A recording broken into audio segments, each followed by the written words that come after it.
Okay, guys, we're going to start off today with just a review of some of our slope words and our y-intercept words. Um, just because we're going to be looking at real world situations today, and we want to avoid having to make a table and then finding the rule from the table. We want to pull the information from the word problem directly so that we can write an equation. So our slope words are each, every, per, daily, weekly, monthly, yearly, anything that has to do with time, daily, weekly, monthly, yearly. Those are all your slope words. And then I think it's important too that we visit what indicates a positive slope versus what indicates a negative slope.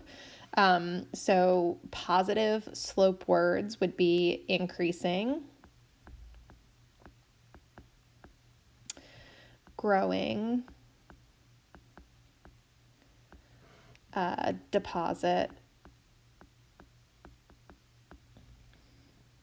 those are the big ones. And then when we think about the negative slope words that kind of correspond to that, we can say decreasing, declining, withdrawal,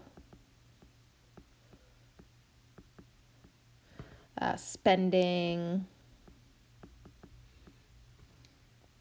Those are going to indicate that, your quantity is lowering. So that's going to be helpful when we go to write our rules. Then we look at our y-intercept words. So our y-intercept words are starting value, and that can be any type of value. So starting, account balance, starting population, initial fee or initial value. The other big one is like a one-time fee or charge. And those are all of your y-intercept words. And we've gone over those before. I just think it's a good thing to go over before we start to do these problems today. Okay, so keeping in mind we're still through that function notation lens. So while the work that we're doing is not going to be new, the notation is that new notation that we worked on last week. So we're going to look at question number 1, which is Bay Village has a population of 35,000 people. Each year, the population increases by 750. Okay, so we want to write a linear model that represents the total population of Bay Village, P of T, after T years.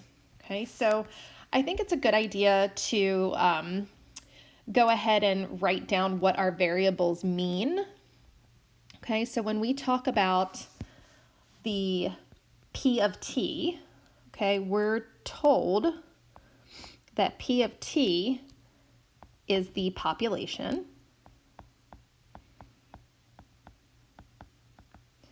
And we're told that T is the number of years. Okay, and we want to kind of wrap our head around which one of these is Y and which one of these is X. Okay, so we're going to remember that the P of T, that's our output, so that is our Y value. Okay, so P of T is Y. And then T is our input in function notation, which is our X value. Okay, so normally, if we were going to write a rule, we would write our skeleton.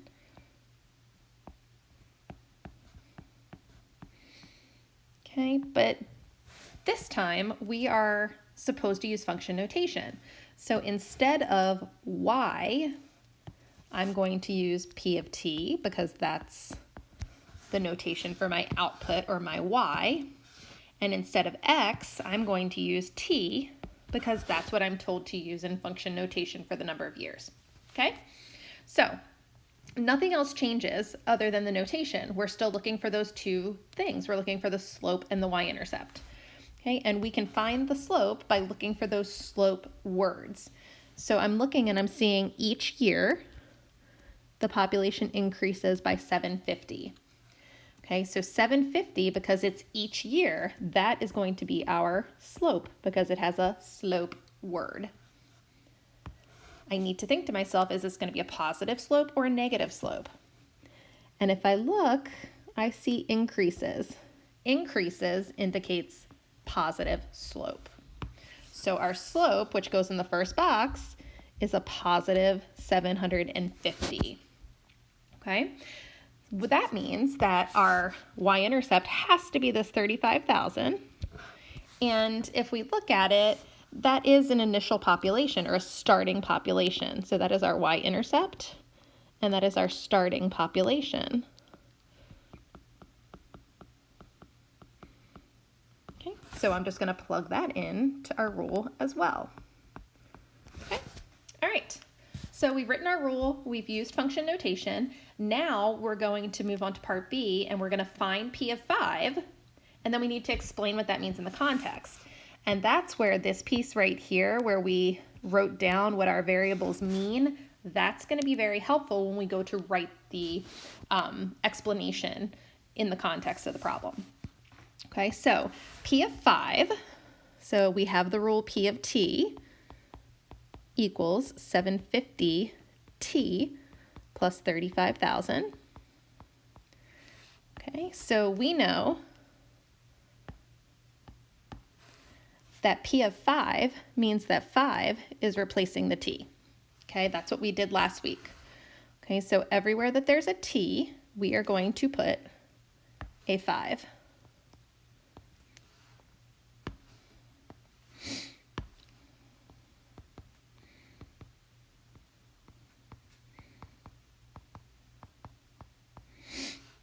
Okay, and all we have to do is calculate that. So the left-hand side doesn't change. The right-hand side, we are just going to punch that into our calculator. 750 times 5 plus 35,000. Make sure that you get all of the zeros in your calculator. And that gives us 38,750. Okay, so we need to think about this, okay? We have to write an explanation. So we are looking at population and number of years. So we plugged in 5 for x, so that means that 5 is the number of years. So in 5 years, we got an output of 38,750, and our output is the population. So in 5 years, the population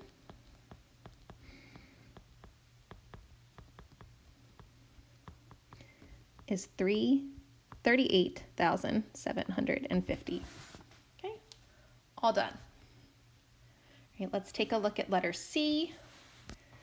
Letter C is telling us that we want to find t when P of t is 40,250. Okay, so we have P of t equals 750t plus 35,000. And that 40,000 is a value for P of t, so that needs to get plugged in for P of t.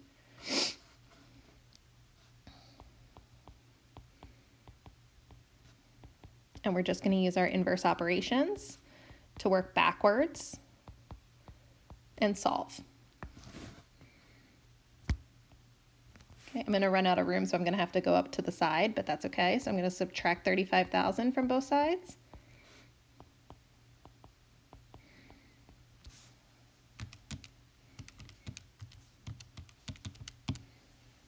And that would give me 5,250.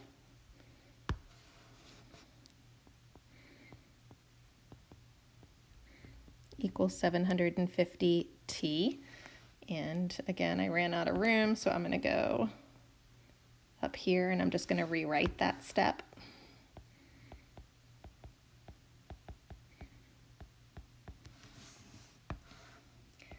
And to get rid of the 750, I'm going to divide by 750 on both sides. And that gives me a value of t equals 7. Okay, and then we just need to write down what that means. So in 7 years, the population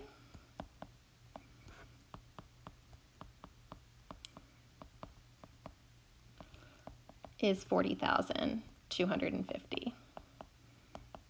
Okay, all done. Great. Let's take a look at Connor's situation. So Connor has $25,000 in the bank account.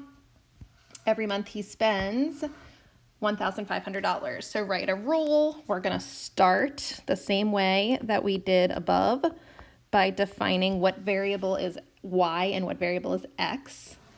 Okay, so our y value is a of m, and that represents the money in the bank account. Okay, and we know that m is the number of months, and that's just told to us in this problem. Okay, so I'm just restating that. All right, so when I go to write my rule, it's not y equals mx plus b, it's a of m equals my slope times m, the number of months, plus my y-intercept. Okay, and let's go through and find that slope. So every month spends 1,500. So 1,500 is our slope. We need to think to ourselves, is this a positive slope or a negative slope? Well, if he's spending, that's a negative slope. So we're going to write that in, negative 1,500. And then that means that our y-intercept is 25,000. And that's the initial account balance. I'm just going to write initial balance. Okay, and I'm going to put that in our rule. Okay, so just like above, we have our rule. We have a of m equals negative 1,500 m plus 25,000. A of 3 means that 3 is getting substituted in for m.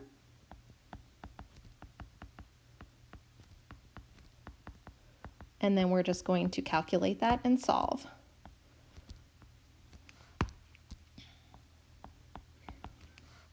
So a of 3, negative 1,500 times 3 plus 25,000 gives us 20,500. Okay, which is less than our initial balance, which makes sense because we are spending money, or not we, Connor is spending money. Okay, so we just need to write that explanation. So in 3 months, because m is the number of months,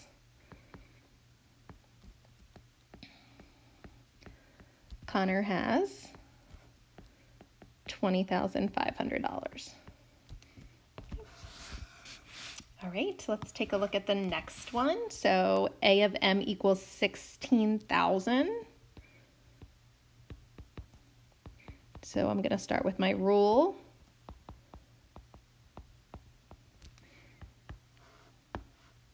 $16,000 is the value for a of m, so that's going to go in for a of m. And then we're going to solve for m. The first thing we do to do that is we subtract 25,000 from both sides. And that will give us negative 9,000 is equal to negative 1,500 m.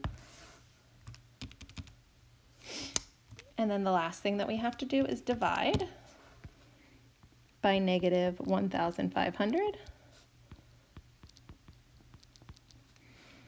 Which gives us a value for m of 6 months. So let's write that down. In 6 months, Connor has $16,000. And your